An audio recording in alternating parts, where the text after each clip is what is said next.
안녕하세요. 영준이의 태국 뉴스룸을 시작하겠습니다.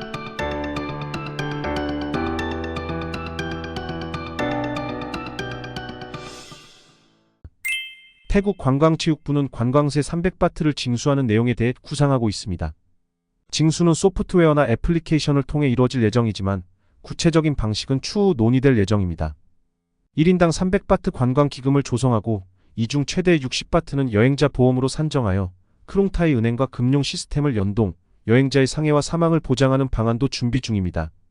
쏨삭 티안통 관광체육부 장관에 따르면 이 안건은 2025년 1월 내각회의에서 논의될 예정이며 내각 승인 후 6개월 뒤 시행될 예정입니다. 관광부 보고서에 따르면 이 기간 동안 다음과 같은 준비가 필요합니다. 첫째, 아웃소싱 시스템 구축으로 전문가를 통해 시스템 관리.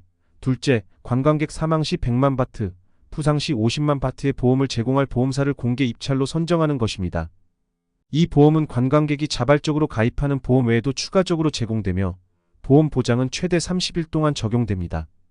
또한 기존 내각 결정에 따르면 육로, 수로, 항공로에 따라 두 가지 요일로 관광세를 징수하는 방안을 고려했으나 새 정부는 차별 논란을 방지하기 위해 동일한 요일로 징수하는 방안을 검토하고 있습니다. 항공로를 통한 관광세 징수가 1단계에서 시작될 가능성이 크며 전체 입국의 70%를 차지하는 항공여행이 우선적으로 적용될 수 있습니다.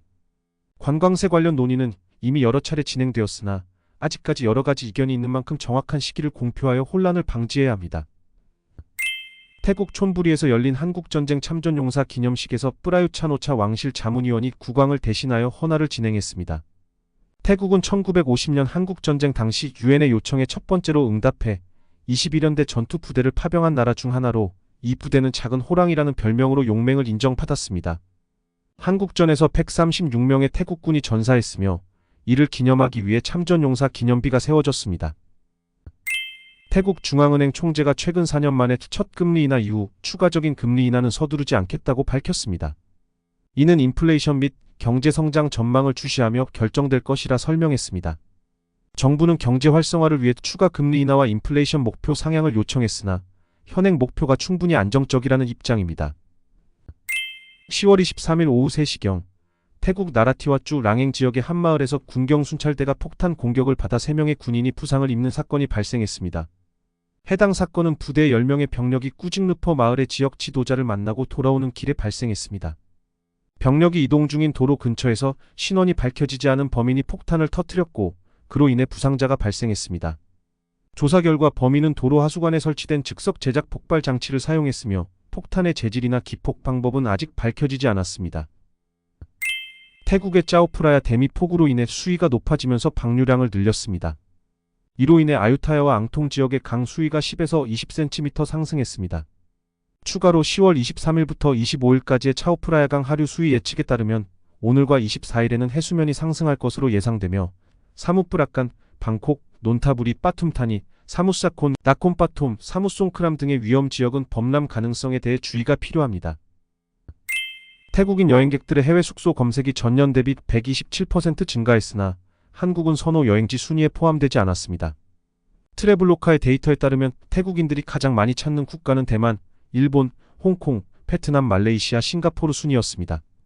이는 아시아 지역 내 근거리 여행이 주를 이루는 경향을 반영한 결과로 보입니다. 국내에서는 치앙마이, 방콕, 푸켓 등이 주요 인기 여행지로 꼽혔습니다. 2024년 10월 27일 태국 방콕의 왓 아룬에서 태국의 전통 왕실 행사인 수판나옹 왕실 포트 행렬이 열릴 예정입니다. 이 행사는 부처님께 천을 바치는 왕실 의식으로 태국 시민뿐만 아니라 외국인들까지 큰 기대를 모으고 있습니다. 이번 행렬은 총 길이 1200m, 폭 90m의 강에서 이루어지며 52척의 의식용배와 2200명의 해군이 참여할 예정입니다. 특히 파유야트라 포트 행렬은 그 규모와 아름다움으로 많은 이들의 이목을 끌고 있습니다. 태국 미술부는 이번 행사에서 사용될 왕실 의식용 배들을 보존하며 금, 도금과 유리로 정교하게 장식했습니다. 또한 태국 해군은 이번 왕실 의식을 위해 조정 훈련을 진행했습니다. 조정은 단순한 체력이 아닌 예술로 여겨지며 노를 젓는 병사들은 배의 소리에 맞춰 노래하고 박자에 맞춰 노를 쳤습니다. 이번 왕실 보트 행렬은 전 세계에서 태국만이 자랑할 수 있는 독특한 행사로 태국의 예술과 문화에 대한 자부심을 다시 한번 느낄 수 있는 기회입니다. 10월 23일 오후 1시 30분 무앙 촌부리 경찰서에 열차 사고가 발생해 누군가 사망했다는 통보를 받았습니다. 하하타케역에서 램차 방안까지 운전해 주차된 기차 아래에 신원을 알 수 없는 신체가 상당히 훼손된 남성의 시신이 발견되었고 흔적 없이 망가진 자전거가 있었습니다.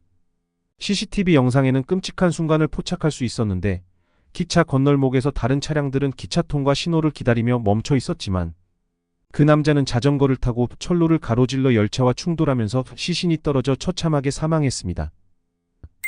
방콕 경찰이 불법 총기를 제조해 판매한 배달기사를 체포했습니다. 이 남성은 유튜브에서 총기 리뷰 영상을 올리고 이를 통해 주문을 받은 후 판매해왔습니다. 체포 당시 다수의 불법 총기 및 탄약이 발견되었으며 그는 이를 부인하지 않고 자신의 소행임을 인정했습니다. 이상 명준이의 태국 뉴스룸을 마치겠습니다. 감사합니다.